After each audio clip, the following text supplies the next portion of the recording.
GOP group of senators is trying to win support for a bill called the Secure and Succeed Act.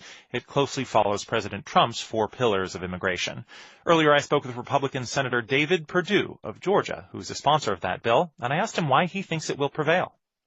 What the president has done is laid out a framework that not only solves the DACA problem, and by the way, the Democrats were only talking about 690,000 with temporary work visas. The president stepped in there and said, look, let's fix this once and for all and end the DACA program by giving these young people a pathway and certainty.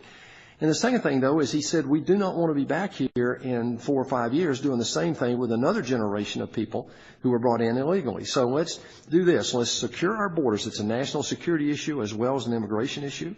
Let's end this linked chain migration system that has created this problem. And then we all know we need to end this diversity lottery. So that's the framework the president has laid out. Look, this is a very, very good solution for the DACA issue. It also provides certainty for the future of our borders, and it ends the archaic 50-year-old immigration system that has not served us economically or socially. So I'm anxious to get to the Republican bill to see if we can't find Democrats and Republicans coming together to actually solve this thing once and for all. So those 4 pillars are something the White House has proposed and you support. It would be citizenship for dreamers, border security, limiting what you call chain migration, others call family reunification, and ending the diversity visa. Other senators we've talked to have said DACA and border security hand in hand makes sense for the reasons you laid out. You don't want more young kids coming across the border. Why not just do those 2 and save the other 2 pillars for another day? Well, I hear that question a lot, but here's the problem with that. The first thing that the young people who are in the DACA program now, when they become citizens, the first thing they're going to do is turn around and sponsor their parents who brought them here illegally. And you can't have that. There's no way that you've got the majority of people in America who want that sight unseen.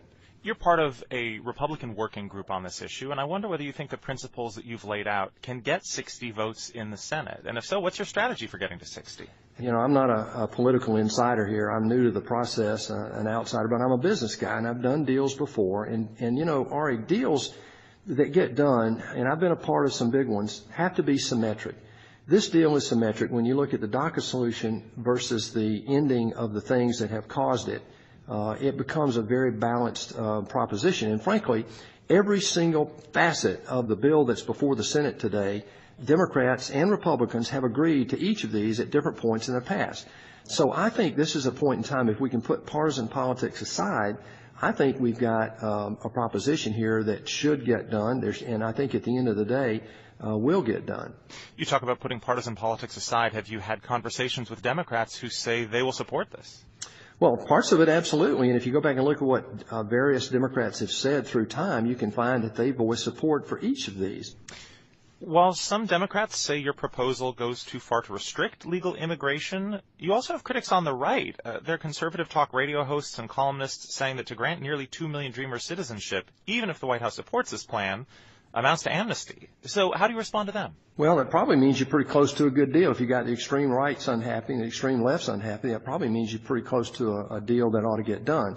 I don't know if it'll get done or not because the pressure from both sides is extreme, but let me explain a couple of things. Number one, this is not amnesty. Amnesty is when, for the 13 or 15 million people who are here, by definition illegal, who came in illegally of their own volition, we're not dealing with them. That's the illegal population.